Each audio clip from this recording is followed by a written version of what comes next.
I don't know how, but it was. Okay, pull out your word of the day sheet. I think we have a couple more on there. 2 more. I did this one.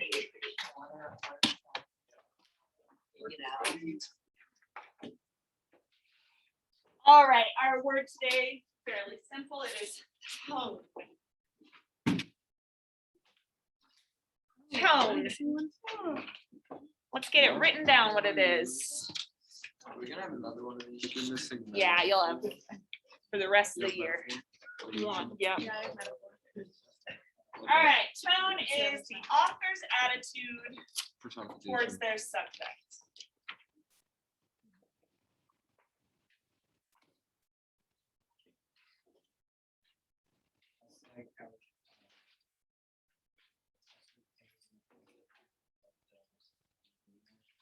Wait, what'd you say? Yeah. Yeah, exactly. You want to distinguish between what is happening in the text and how the author is feeling or critiquing what is happening. Yeah. So the author's attitude towards the subject, I don't know why, but this has always helped me to figure out what qualifies as a tone and what qualifies as a style. So when I think about it, I think about a hamburger. I don't know why this works for me, but it does. So I think about a hamburger and I think about what feelings I can have towards this hamburger. And if I say something like blunt or what could be some other words like this?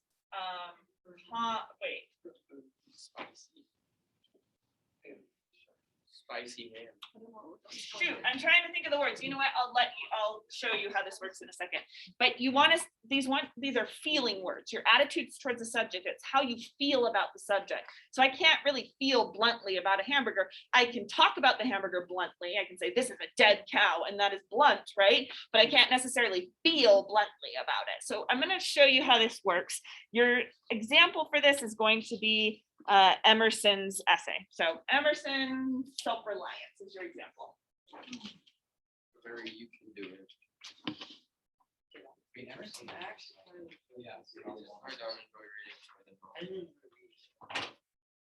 All right, this is your subject, or this is your example. And then you're going to think of different tone words for different subjects in this essay. So one of his subjects is society. One of his subjects is the self. Are these in effects? Not yet. One of the subjects is like charity organizations. Let's stick with those. So under effects now, you're going to write at least 2 tone words about each of these different subjects in the essay. So again, you're trying to think, what is Emerson's attitude towards society? What is his attitude towards the self? What's his attitude towards charity organizations? All right, you can do this in partners. I think it'll work best. It's really hard to think of tone words. So, and I actually do have, hang on. Anyway, you can think of tone words for each of those 3 subjects. There's a lot of things about like confidence. Yeah, I So think like for confidence the in self, self. I think he values. Values. Like values. So sorry. I have a ton of them.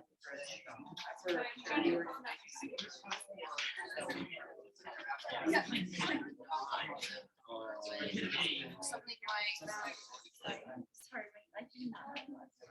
Harmony. I'd say for self. Right, that's what I. Yeah. Yeah, he likes that.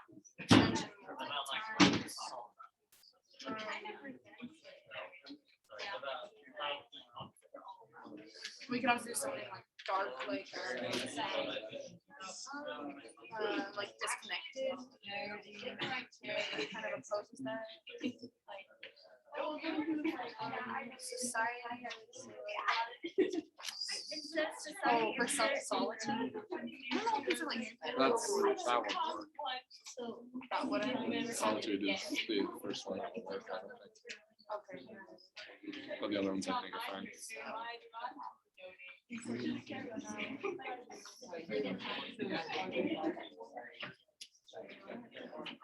Sacred.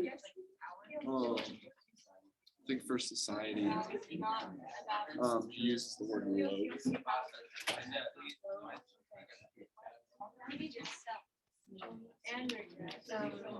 Contradict. So maybe Like at least two envy? tone words for each thing. Or ignorance. Okay. Yeah, maybe. I think you're respecting that.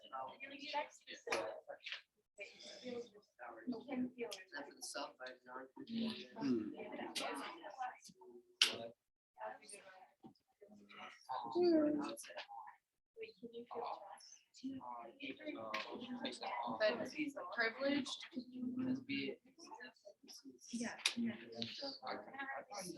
I don't think that's a tone word. Does he feel privileged towards something? No, People might not believe in you. but he feels. Society is ignorance, yeah. Unsteady.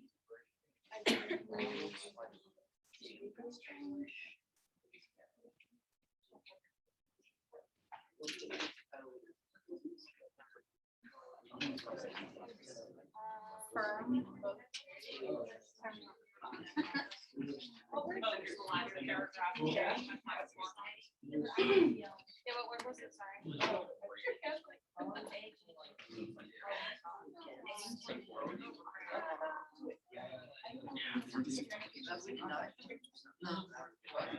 One, wait, yep.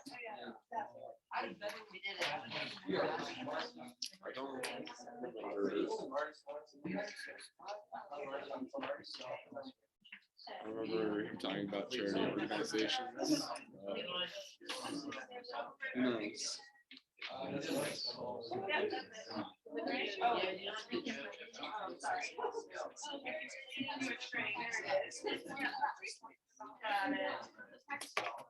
Oh, charity organizations is the churches. Look at the end.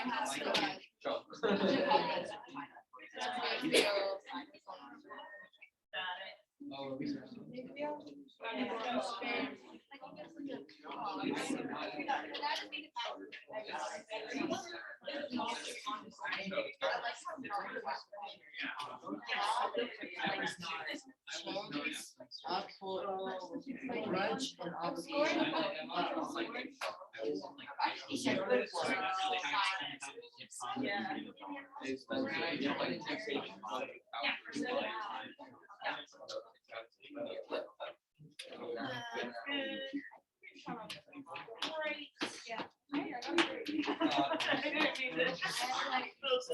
Good job. All right, yes. Beautiful. Okay, let's hear the tone words. So for society, just call them out. Which tone words do we have? How does he feel about society? Unsteady. Ignorant. Conformity.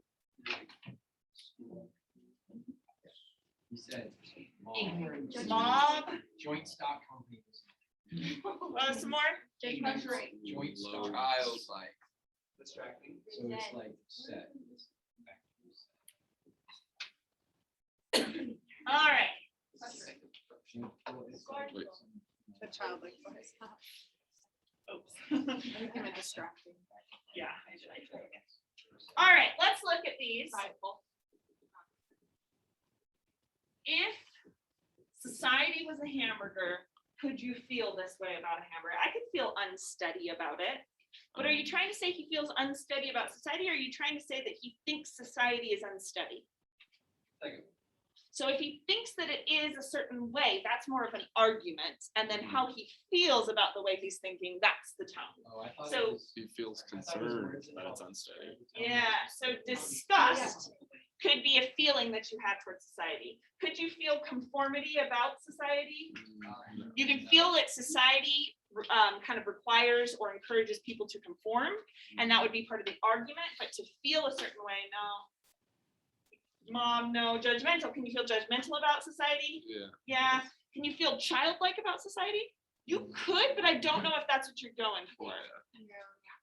You could feel childlike, but not necessarily about society. Okay. Could you feel resent? Yeah. You could feel resentful, right? You could resent society and then feel resentful. Yeah, that works.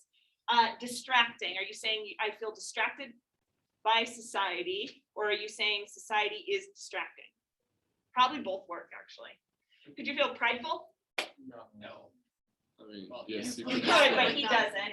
Can you feel pressuring? Society is pressuring.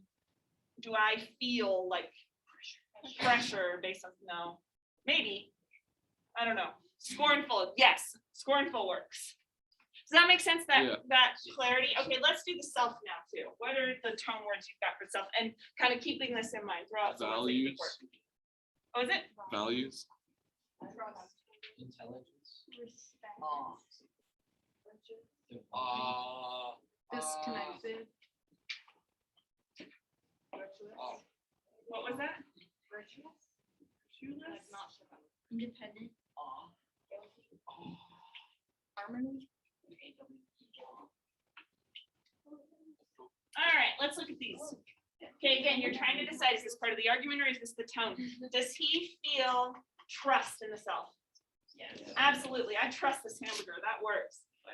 Do I feel values towards the self? Yes.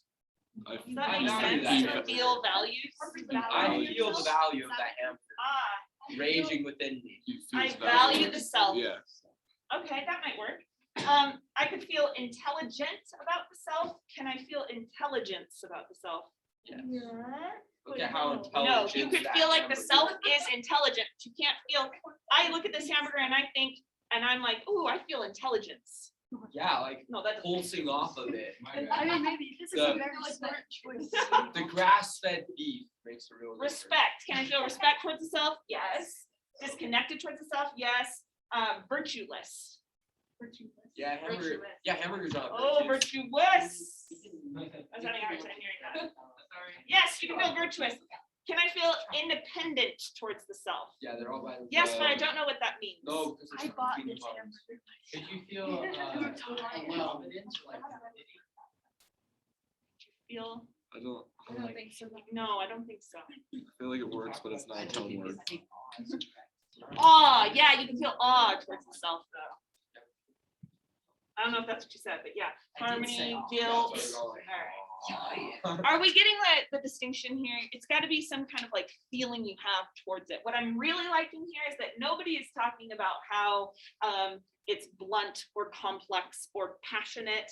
These are all words that we're going to try and get away from because they're not like specific feelings. So you're doing a great job, and you can put that away now. Let's go. We are smarter than the smarties. We are tougher than the cookies. All right, so Emerson is an extremely quotable guy. He spoke, he'd have these long poetic sentences you saw, and then it would be like really kind of to the point, trust yourself, you know? Just very clear. Yeah, exactly. I'm going to tell you a little bit about this guy first. So he was a writer primarily. He was a poet. He has a lot of poetry, actually. He wrote essays primarily. And then he was also a lecturer. Like he, because transcendentalism became so popular, he would go around from place to place and deliver lectures at universities or in halls or whatever. And that's primarily how he made his living. So he got paid quite a lot, delivered more than 1,500 lectures across the United States. And most of his essays that he wrote like came from the lectures. So he, would take lots of notes. He'd have his lecture notes and he'd turn it into an essay, including self-reliance. Then he wrote Nature, which is another essay in 1836. And that's when he formed the Transcendental Club. And you remember that club that I showed you the PowerPoint for? They were like all together talking about transcendental stuff. And they decided to be a super cool idea to start a utopia. So Hawthorne started one, Brooks Farm. And we heard, did I tell you about Brooks Farm in this class? Maybe. Okay, there were a lot of transcendental little communities, little mostly farms. So Hawthorne was part of the most famous one, which was called Brooks Farm. This was when people would they get a bunch of people together and they were supposed to like subsist off the land, but it was a pretty traditional farm. It lasted a couple years. And then they realized that when people were like behaving according to their whims, people didn't really love like cleaning the barn or harvesting the crops. Like their whims usually told them to just like sit around and talk about philosophy or write. And so the farm wasn't super successful. But it did last a couple years. This farm that Emerson started, it was called Fruitlands. It was supposed to be utopian, and part of the utopian quality was that they weren't going to use animals for labor on a farm. So they weren't going to use horses or cattle to pull the plows. Like they weren't going to like, yeah, and it's not like they had machines that could do it for them either. So everything was like hand done. And again, according to their whims, you know, they were acting, trust thyself, do what you want to do. They didn't get much done. And so that farm like immediately went under, but he did try. One very sad part about his life, in 1842, so right around the time that he wrote this essay was 1841. In 1842, his son died. He was 5 years old and he died of scarlet fever. So it was really quick, really fast acting. Hester. No, but equally as tragic, maybe more tragic. So his son died within like 5 days. He was sick, and then like 5 days later, this 5-year-old boy was dead. And so Emerson's life like took kind of like a turn where he started writing a whole lot more poetry than he did essays, and was like very interested in how to kind of like explain away this grief or how to get through the grief. And that's when he started with these ideas of like the oversoul, and he turned a lot to like Indian philosophy to try to explain sort of what is going on. He, unlike Hawthorne, became an ardent abolitionist. So he started out kind of racist like everybody else, but through the process of thinking about transcendentalism, he decided, oh, it is absolutely wrong to enslave any human beings, like they are also divine. So he became like really outspoken about slavery. He died in 1882 of pneumonia. So that's kind of his life was around the 20s to the 80s, in the 1800s. All right, that's Emerson. I've done another little social media thing. So I've got these little blue papers all around the room that have some of his best quotes. I mean, there's tons of them. There were like hundreds of these to choose from, but quotes that I liked and that I thought represented his kind of point of view a little bit. So what you're going to do is you're going to go around the room, and you've got a few options for how to interact with each. You got to comment on at least 2 of them. So just like you would on Twitter, you could invent a handle if you want to have like your username, but you're going to comment on 2 of these, and you can disagree, you can agree, you can, whatever you want to do is fine with me. You also could retweet it. I want you to retweet at least 1.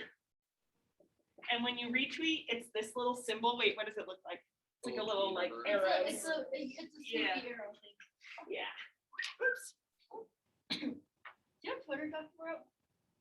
No, but I follow. Like I don't tweet anything, but I follow people. All right, so you have to retweet at least 1 of them. Usually when you're retweeting it, you're retweeting something that's like means something to you that you find very interesting. I want you to like some of them. And you can also at someone. Whoa, that was a bad at. At Hester. That needs to hear it. So yeah, that could be a fictional character. It could be someone that you know in this class, I guess, if you wanted to. But you're adding them, you're showing them that tweet so that they can see something that you think they need to see. So famous people or not, however you want to interpret that. It doesn't have to be real life. Okay, does anyone have any questions? Your comments and stuff can go above or below. There's lots of blank space on each page, but keep the writing kind of small as you go around because there's a lot of people in this class. Also, we're not going to spend all day on this, so you might not be able to see all of them. So just keep that in mind as we're going. We'll spend about 10 minutes, 15 minutes doing this. You don't have to add people. Do we have No. to use our real name? No. Yeah. For Retweeting. Yes, moving on. Retweeting. Do we just draw the symbol or? Yeah, you could just draw the symbol, put your username and draw the symbol. Yeah. Okay. Okay, are there any other questions? I haven't done this before. You're my first guinea pigs for this, so if there's questions, let me know. All right, just go around, interact. Feel free to fight with Emerson. I don't mind. Get into a Twitter fight.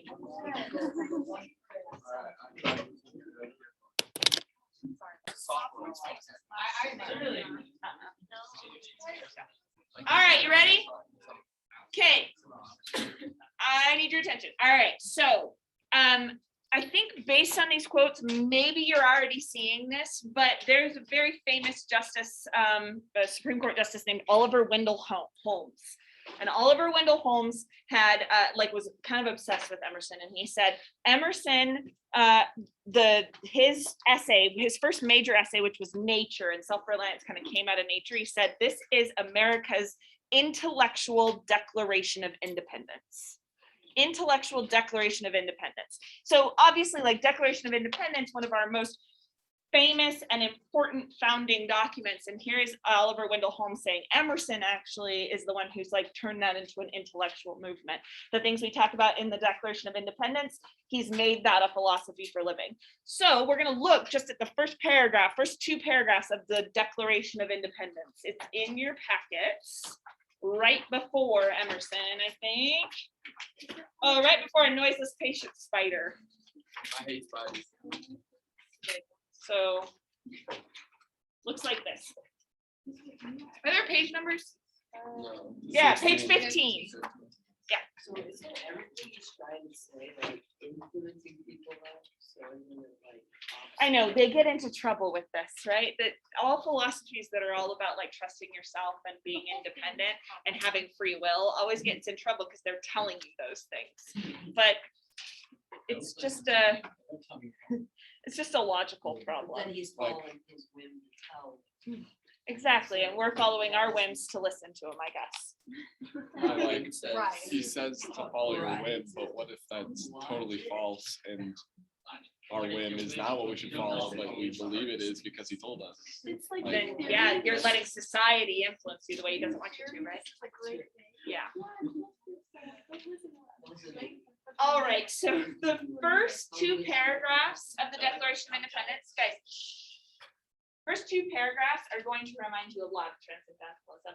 This was about a political movement. Transcendentalism was about a personal independent movement, but just read those first two paragraphs yourself. They'll be familiar, I hope.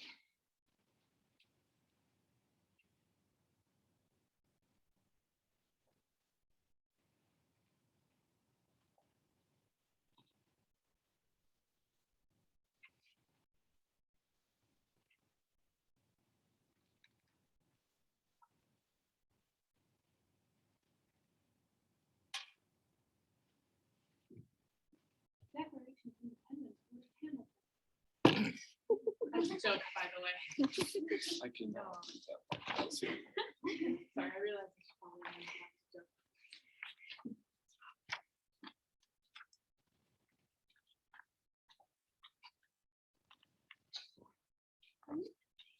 No, I mean, you could if you said this to yourself, but you know.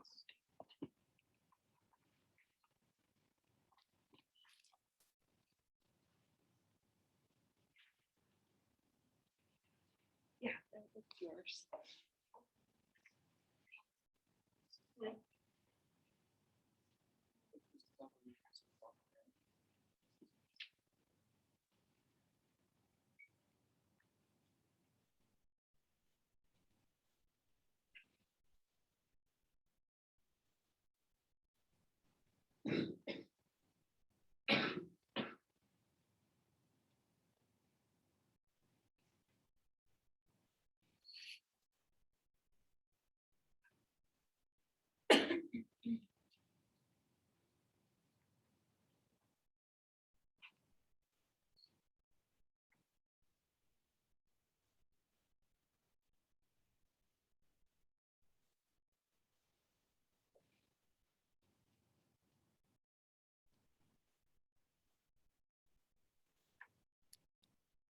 Okay, let's just look at that very first paragraph now. What do you see in common with transcendentalism in that first paragraph? Noah? It's not even necessary. Yeah, where is the anti-society part? When people dissolve. Good. So it's focusing on, I mean, here it's focusing on one people, right? So it's also like focusing on a society dissolving the bands of a larger society, right? But if we were to take that and think of one person, it kind of sounds very similar to what Emerson is saying. Noah? And to assume the powers of the- Yeah, why is that? because they're very like nature, like you define like divinity, like nature is you are divine. Yeah, good. So is nature. Good. So it's like they want to disconnect one group from another. They want to disconnect people, and instead they want to assume among the powers of the earth the separate and equal station. So it's like we want to like kind of draw from nature instead of drawing from each other. Yeah. What else seems similar to transcendentalism in this? Yeah. Oh, It kind of makes it sound like, it kind of goes along with the winds thing, like it's just saying, if they're feeling like they need it's, yes. like that's the Good. And I really like that word decent there. A decent respect of the opinions of mankind requires they should declare the causes which impel them to the separation. So basically he's saying like, we're going to separate. We're going to do our best to separate from you. This is America talking to England, right? We're going to separate from you, but we're going to kind of pay attention to the decent thing, which is to share our opinions with why we're doing this with you, but we're not like checking with you to see if we should do this. This is what we want to do, and so we're going to be doing it, you know? Yeah, Elias. also like this talks about how they want their own like independence and like, they want to be able to do things as they want it Yeah. and not be under control. So it's really like the self-reliance. Yes. Yes. And it's so interesting that the way that they talk about control is these rights that are endowed by their creator. Like these are unalienable, I can't say that word, so I'm just gonna skip it. Unalienable rights that are endowed, thank you, that are endowed by our creator, right? But these are rights of the individual for life, liberty, and the pursuit of happiness. So it's not like they're saying the creator has given us life, liberty, and the pursuit of happiness. No, these are the individual's rights that they can now seek those things, which sounds very much like transcendentalism. Now, the Declaration of Independence, that's far before transcendental ideas. That's 1776. So these are ideas that are taking place in government, and the transcendentalists, I don't know that they're directly inspired by the Declaration of Independence specifically, but they're taking those ideas and applying them to an individual life, not necessarily a sort of way of governing. Yeah. Does it have to do with a lot of transcendentalists?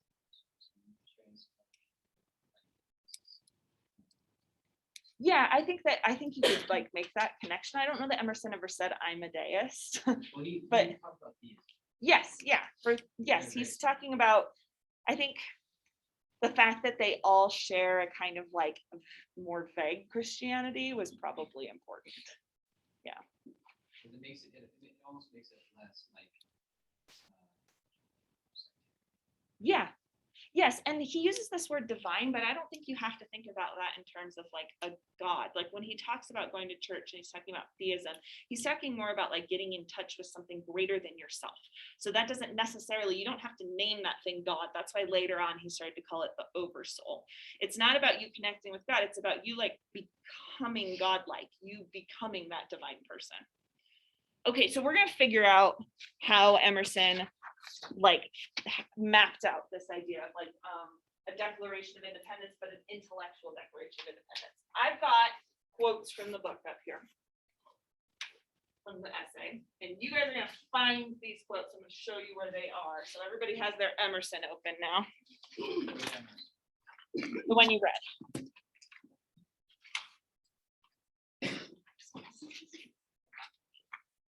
Okay, imitation is suicide is in the second line.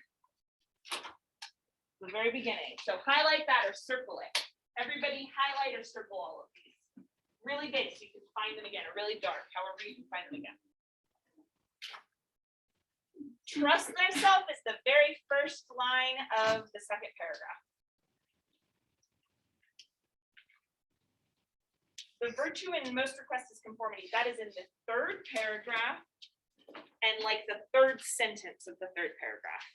Or sorry, not third sentence, third from the bottom. It's right here. What is it? The virtue in most request is conformity. It's like from the third paragraph, kind of towards the bottom of that. Okay, this one's a little bit harder to find. It's in the middle of this big, long fourth paragraph, and it says, no law can be sacred to me, but that of my nature. Left or right side? Right side, kind of? It's 8 down. See the, where it says. good? 8 lines It's 8 down. lines down about the middle. Yeah, it's right after devil. No law can be sacred. Oh yeah, such a great, if I'm the devil's child, I will lift them from the devil. So cool. Emerson was actually totally metal. All right, turn the page. 4 lines down, there is a line that says, are they my poor? Here, look at that one. It's actually on the other page. Oh, yes, second page. Oh, mine is different than yours Still now? First page. First page. Oh, I'm so sorry. Okay, so on the first page, still 1, 2, 3, 4 lines from the bottom. Are they my poor? All right, then there is a page break, and right before that page break, right before the ... dots, you guys have the ... Yeah. dots, yeah? Okay, there is a line that says, the great man is he who in the midst of the crowd keeps with perfect sweetness the independence of solitude. It's up here on the board if you can't find it. It's the last line. Right before the little page break. Oh. Okay, did you find it? No. So at the end of the. On the second. the last paragraph. Oh, I marked it. Sorry. That must have been a really touching line. Right here. I guess so. Okay. All right, so that was that page break. There's another page break, and there's a paragraph that starts a foolish consistency. Do you see that one? The last line of that paragraph says, to be great is to be misunderstood. I don't understand this. This is a great line. I feel like it contradicts himself. Okay, now there's a paragraph that says, but now we are a mob. Do you see that one? But now we are a mob. Okay, a couple lines into that one, it says, we must go alone.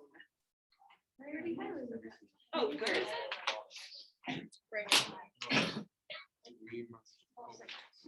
Must go alone. It's on the next page. So it's in the paragraph that says, but now we are a mob. 3 lines in, it says we must go alone. Okay, that's all of them. All right, so as I was listening to people like walk around the classroom, I was hearing a lot of like, this is crazy, this doesn't make sense, he's high.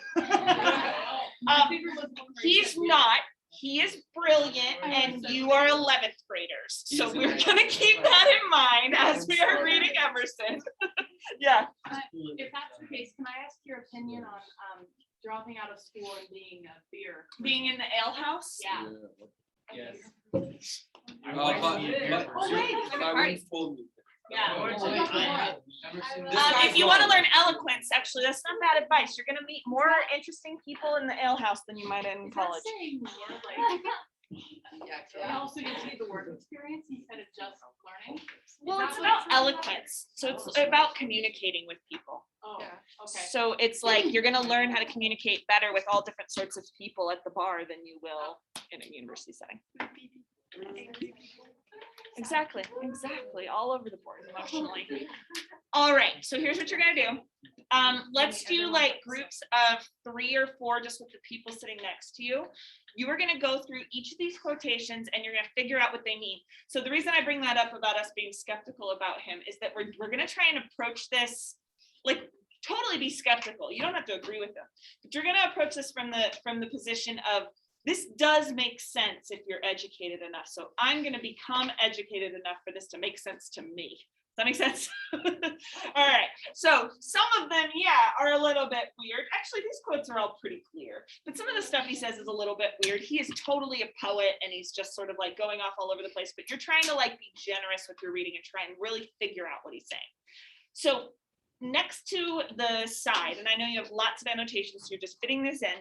next to the side of each quotation, you're just writing what he means in that quotation. And you're gonna need to read around the quotation a little bit to figure it out. So you're gonna do this in groups of 3 or 4 and all kind of annotating it together as you go. All right, let's see. Let me just give us these groups so that we can be, you guys do 4. How about you guys just do a group of 5 back here? Okay, and you guys do 4, and you guys do a group of 5. And then you guys are always so like, oh, you just move right over here and you guys do 4. And Lexi. Oh, no, there's Lexi and Sarah. Hi, come. All right, you guys do 4, you guys do 4, and you guys do 2. Does that work? All right. Okay, I'm gonna give you some time for this. I really want you to puzzle through this and really figure it out. So I'm gonna give you at least 15 minutes, and then I'll check back in. So you're going. Let's talk through each of them then. So when you are doing your literature review assignment, this will apply to the rewrites, but then you'll also do a second one of those in a couple days. You kind of want to point out each of these kind of main points, right? I feel like I tried to get each of his main points in the essay while I did this, but then you want to think of what the details of that argument are, and even the implied arguments inside that explicit argument. So imitation is suicide. What does that mean? What did you say in your group? Yeah, Lexi. We said something along the lines of if we're all the same, if every person does the same thing, follows the same rules, does the same things, then that's just society will not work out. Okay. If we do not have some sort of diversity, then Okay, so here he's kind of like celebrating this idea of diversity. I think that his idea of diversity and our idea of diversity are going to be very different. So how would he define it, diversity, do you think? Abby? Well, to kind of go on with the other question was like imitation just means like yourself's not good enough. So you might as well be dead. Okay, That's kind of so to imitate means self isn't good enough. So when you imitate something, you're kind of like putting yourself aside and saying like, whatever I was before this imitation was not good enough. So you're kind of like killing off the self. Rose? For the diversity thing, I think by diversity he means different philosophical ideas Okay. that each person may have, but for us, diversity also means between like people and like not only like ideas but also like our own image of self. Okay, so I think he kind of means that the same way too, like a diversity and image of self, but he's not necessarily attaching that to group identity. So these days, I mean, that's a huge thing, is to attach that image of yourself to a group identity and say like, I'm a woman, so I have these certain characteristics, or I share this in common with women. I'm white, so I have these kind of characteristics, right? I'm not saying that like we all do that or that it's all sort of like streamlined that way, but there is certainly ways that we're seeing identity that's probably different than Emerson did. I think he would be really upset by that idea, this idea that you share things in common with anybody. He wants you to be just like completely on your own. Yes. And I thought like it's really like trying to like be like everyone else, kind of like back to that, but then also for the nation, I thought like the first word that came to mind was fake. Yeah. And then I kind of thought of like, so fake is suicide. So like, it's like, I kind of took a different turn. So like, if you're fake, it's really like social death kind of, or like, Yeah, okay. Does Emerson care about social, I mean, I think he does. Does Emerson want you to commit social suicide, or does he want you to fit into society? He doesn't, it's not that he doesn't want you to have any friends, but if having friends means that you conform in any way or imitate in any way, then he would rather you have no friends at all. He's thinking about how the self has so much to offer to each community. And if you are going to look at somebody for an example and change yourself according to that example, then you've basically killed off what the self could offer. Yeah. With that, like limiting yourself, it keeps you from like all the things you have to offer. Yes. So it just like kills your growth. Kills growth too. And with growth, you kill potential as well. So you're kind of killing off the future as well. Excellent. We also talked about how, like the saying imitation is like the greatest compliment, but I think like the opposite, it's like imitation can also be the greatest insult to like yourself. Like to tie back to the yourself isn't good enough. Like you Yeah. imitate someone else. Yeah. Noah? Well, I actually wanted to go off of that. The quote is imitations are kind of flattery. Flattery, like the root word, that's not a good thing. So the quote sounds like it's like, oh, that's fun. Imitation's kind of flattery. Flattery literally means to be lend someone in order to get like something good out of them. So if I were to flatter you and I'm like Dr. Bora, you're flat, like Right. you know, like that's flattery. I'm trying to get something else out of you. So I feel like you know, with imitation and suicide, it's Yeah. like if you imitate others, you're just like, oh well, I totally love the same TV show you love. Or Yeah. that's you trying to fit in, and that's where the suicide happens. It's like you're actually giving up what you'd rather be doing because you're trying to put on. Yes, and in that way, it's actually like really selfish that you're doing this thing, and that's why I think these two things have a lot in common there too. It's like whenever you're fake, you're also kind of trying to manipulate people in some way. Jonah? Going along with manipulation and self, it's kind of like a suicide of your soul in a way, or your morals. Yeah. Because like if you imitate others, you're going against what you actually think. And, Yes.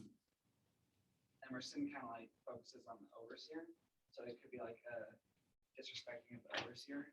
Yes, absolutely. Like if you think about how he's talking about how each soul, each like identity is divine and from God and basically of God, then when you are imitating someone else, you're killing off that thing that God, like you're killing off God basically, which is much more serious than just like don't be fake or you know don't be a poser. You know? All right. That was a very 90s word for us. Or are you a poser at any point? I was never a poser. I resent that question even. That was the goal of my life was to never be a poser. What phase did you go through? All of them. I went through everything. Are you serious? I was into ska. I was into Like yeah, ska? I was goth for It's a like while. I how went to it's raves. like Then there's but I'm not punk. serious. You got I'm kind of a poser. I've been into ska since I was 10. How was that a phase? Well, what I said it was for me. I've been into country since I was like, All right, next bit. country. Trust thyself. What does this one mean? I think it means to trust yourself. It means to trust yourself. But what does that actually mean? I go through my life. How do I actually trust myself? Yeah. Trust your intuition. Yeah, good. Trust intuition. So this is so much different than trusting my reasoning powers. My like, it's so much different than me like going through a process to figure out like yes or no columns and to like pros and cons and trying to figure out how to do something. It is like this idea of whim that he talks about. So what does it really look like to trust your whims? Yeah. I would think of the line right after, trust thyself, every heart vibrates to that iron string. It's kind of like following your heart. Yes. Or that's like the common saying now is following Yeah. your heart. And when it says trust thyself, it's not like what I think myself is, it's like actually what myself is trying to be. Yeah, And what's the difference? yeah, like trying to follow your soul in a way, Right. not Finding who I'm yourself trying to in make God. myself. Yeah. Yeah, so it's more about like when you're trusting your heart, you're supposed to be getting in touch with like what your divine self would Yeah. want, and you have to take away all the trappings of what society would tell you to do. And it's very convenient for the transcendentalists because then they can say whatever bad thing you do is not trusting yourself because you are divine, so you shouldn't. That The way they say it here is kind of like them saying, because you are a human being, you have the capacity to make a good choice, and Yeah. therefore you will make a good choice if you truly put thought into it. yes. And I would change the word thought into like more like meditation. If you really meditate on it, then you will come to that right conclusion because you are human and human is good. Yeah. Else? Another like kind of like follow your heart, another phrase that kind of goes like that, like trust your gut, like saying that your instincts are good, and that kind of goes back to nature and like God made you. Yeah. He wouldn't make you input things like you're good. Yeah. And we're good instincts that are gonna help us. So like just trust that. Yes, yes. Noah. He brings up reflexes a lot. So he was just he said like reflex. Oh yeah, clear yourself in the direct or in the reflex way. So he says like there's this idea he throws out a lot, like kind of like trust your gut, but like your reflexes are going to help you. So if you're like, well, I don't know, like your choice or something like that, he's like go with what your reflexes tell you. They're And I would, for me, I'd come back and I'd say, well, my reflexes don't tell me to do nothing. Like, I just want to be lazy. Like, I don't want to do anything. I just want to watch Netflix and hang out at my house, right? It sounds like he like throws in these reflex, like, Yeah. And he would respond, well, your reflexes aren't actually telling you to do that. Like, society has broken you down. So that's or what you you're feel like you ignoring have to do. Or you're ignoring your real reflexes. Yep. Howdy? It goes on to say transcendent destiny. Mhm. And I think that applies to trusting myself because we do have like a divine destiny that we have to like accomplish, I guess. And like and that transcendent means like it's predetermined, so it's like there's already a plan for you, and so like, your body or your soul knows what it's going to do. So if you listen to that, then you'll be on the right Yes. path. But it's so different than the Puritans. Like the Puritans are like your transcendent sort of destiny is going to like lead you in one direction or another, towards heaven or towards hell, right? And here he's talking about how your transcendent destiny is just to transcend. And that can be done in a infinite number of ways. It's just a change. Yeah, he's not saying everything happens for a reason. He's just saying your transcendent destiny is to change.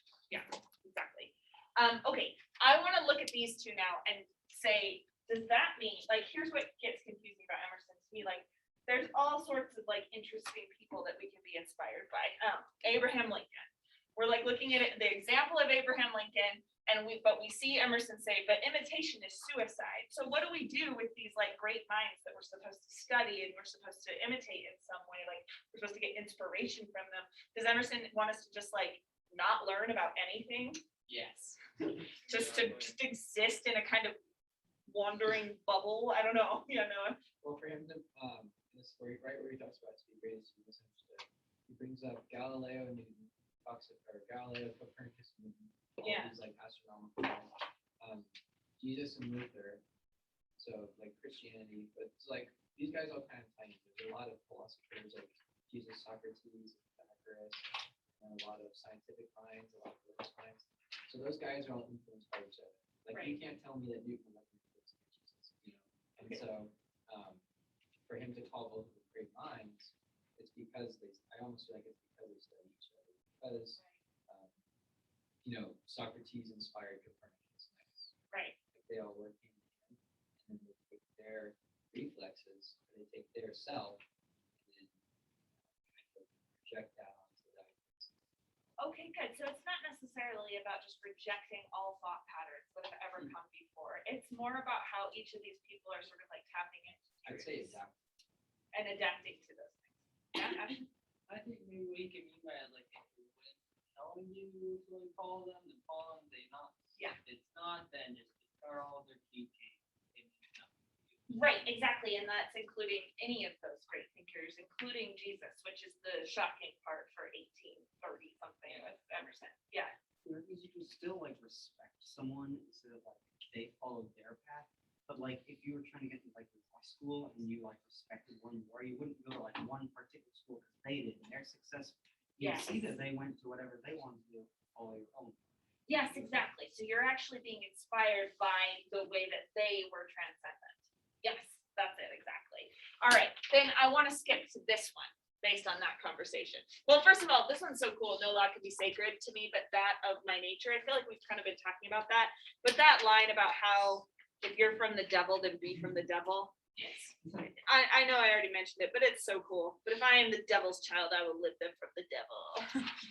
It's just like he's taking it to extremes, right? So he's basically saying he wouldn't say that anyone was the devil's child. He believes that all humans are good and capable of making good choices, right?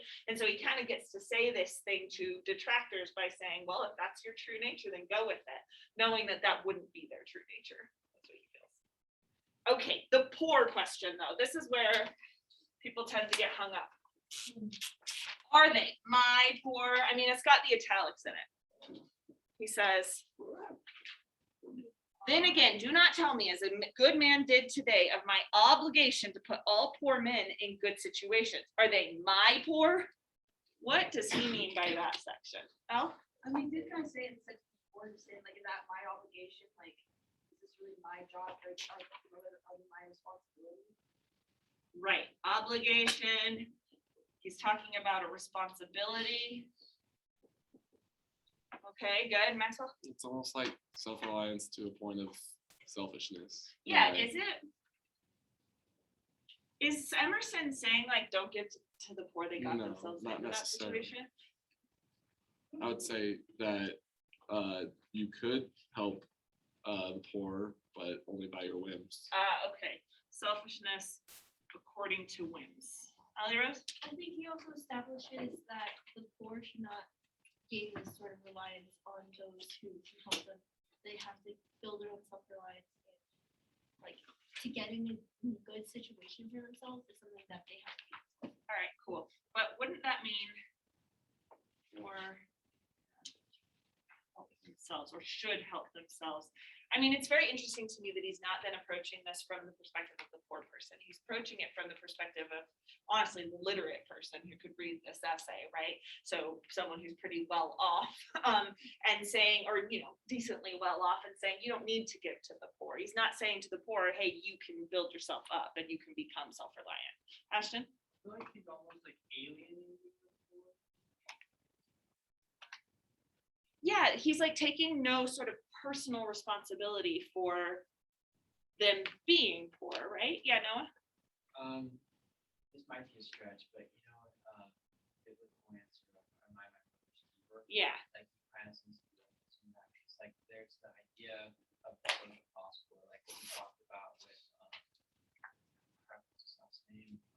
Winthrop? Yeah, Winthrop. He kind of said like the social gospel is will take care of the poor, and so he throws out, are they my poor? Am I my brother's keeper? And so the answer in the Bible is yes, you know, you should have been cheaper. But he's kind of saying like, do I need to? Like, do they Yeah. need my help? Yeah, right. Okay, so let's keep reading that That's section. like, Yeah. He says, I tell thee, thou foolish philanthropist. What's a philanthropist, by the way? Somebody's supposed to support. Yeah, right.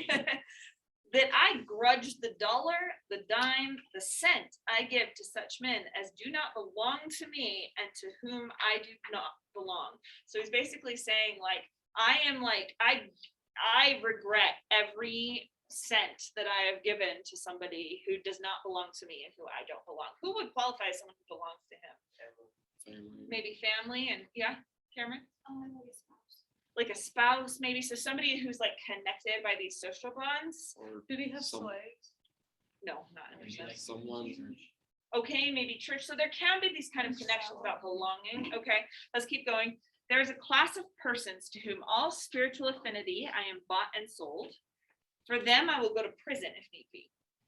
But your miscellaneous popular charities, the education at College of Fools, so basically scholarship funds, the building of meeting houses to the vain end to which many now stand, so building churches, alms to sots, basically giving to drunk people, and thousandfold relief societies. You guys are familiar with relief societies.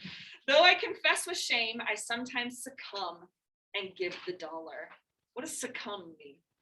Give up. Guilt. Admit. Given. You feel like guilt. Temptation. Yeah, you gave into temptation by giving the dollar, but it is a wicked dollar, which by and by I shall have the manhood to withhold.